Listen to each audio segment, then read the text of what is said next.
Hi guys. So today I want to respond to a question regarding my yatra to Mount Kailash that I did a couple of years ago with Isha. And Caroline asked me, hi Caroline, about my experiences, and also she's wondering how she could prepare for it and what she could take, what she should pack when she goes there. So the thing is, when I went there, it was like, well, it was 2011. So that's almost 6 years by now. It's like 5.5 years when I went there. So, to be honest, I can't really remember all the things that I packed when I went. Um, but I know that Isha, they have, I believe, a packing list of items which they recommend you to take with you. If they have not sent you that, just get in touch with them, ask them for the packing list, and they will give it to you. And most likely, um, you should have everything on it because Isha has been doing these tracks now for probably, I don't know, maybe 10, 15 years. They have been up and down so many times. So they really know what people need. And I would just stick to it because you don't want to get like, um, into trouble because you don't have what it's needed, and you don't want to get it to become complicated when you're there.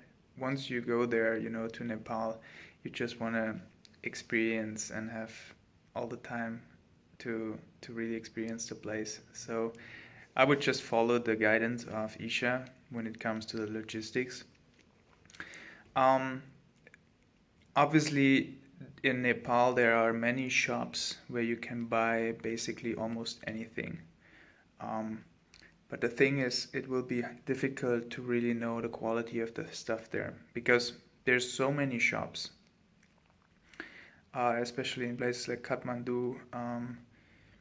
They have travel equipment, hiking equipment, and all of that. And they have also like in many of these Asian countries, they have like kind of these fake products. So they're not the original. They will be really cheap. And the thing is, yeah, oftentimes you can't really tell how good they are until you really test them out.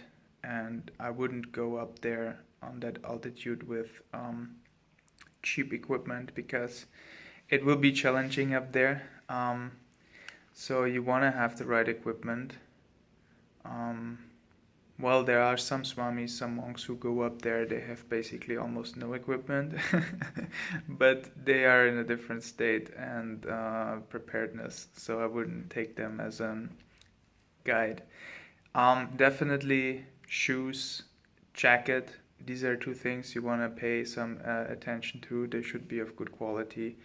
Um, One recommendation I definitely want to give you is a general guiding, which I often do when I travel.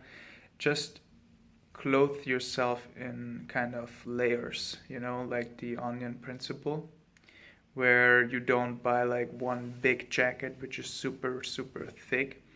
Instead, you wear different layers of jackets. Especially in Germany, in these outdoor shops, you can get that so that you have different layers. One is for wind blocking, one is for against waterproof, and one is maybe just another layer to be warm. Um, just wear in different layers because the most important thing to understand is when you go to Nepal or to the Himalayas, um, up there they have basically all the different climates in one area, and you might experience like all the different climates within one day. So it could be one day it could be very hot, and then later it's very cold, and then suddenly it starts raining, and suddenly it's might very windy. So that's the most important thing to know, that you need to be prepared for every single type of weather, and you need to be in a position where you can change quickly. So wear a lot of layers. And in terms of shoes, just get some really good all-round shoes which are very stable especially which are above the ankle, because you need to have that support when you walk on rough rocks. You will not be climbing, but there are, uneven surfaces, so you need to have that protection around your ankles. That's important. So buy strong shoes. And when you go to like one of these outdoor shops, they can give you good recommendations. You don't need to have like the super strong shoes, but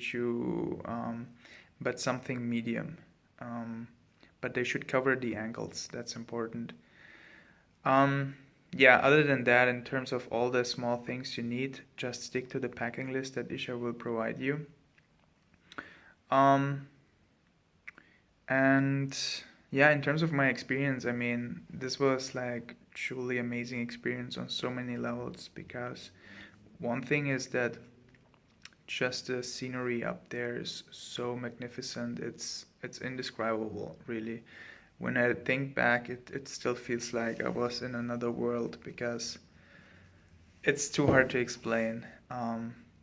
It's really a different world. It's so far away. It feels like you're so far away, and it's like, even though there's more people now going up there, in many of the places still there's no people around you, and it's so amazing to be there. One of the challenges when you go up there that many people fight with is altitude sickness. So I don't know how you can prepare for that. Some people just got it, some others not. I didn't have a problem when I went up there. I was assigned to be like a nurse, basically, as a volunteer. I was in the team of all the medical doctors, and I was just supporting them. So I was always taking care of the sick, and we had at any stage there were people falling sick with altitude sickness, and so I was always there to take care of them. But it'll be fine. You don't have to worry about it, You just go there and you be prepared, and you'll be fine, most certainly. In terms of my experience up there, it was really a very, very amazing and powerful experience. I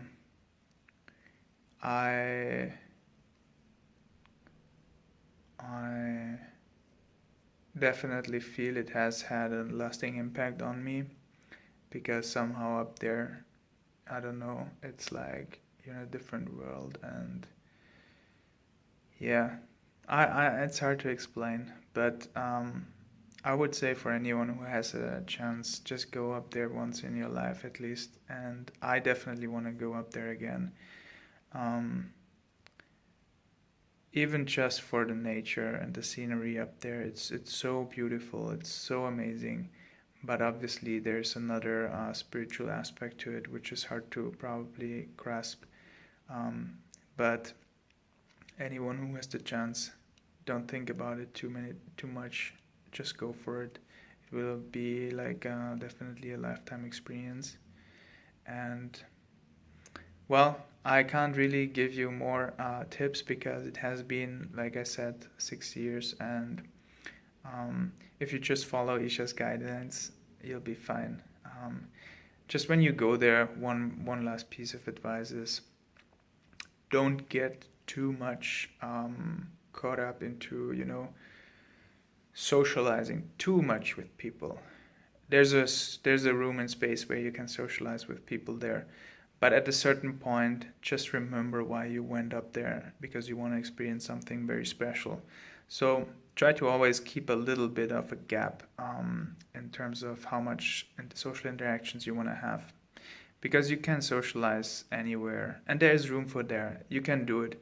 But then once you get closer to Mount Kailash, just, focus a little bit more on your internal experience, and just try to become more receptive.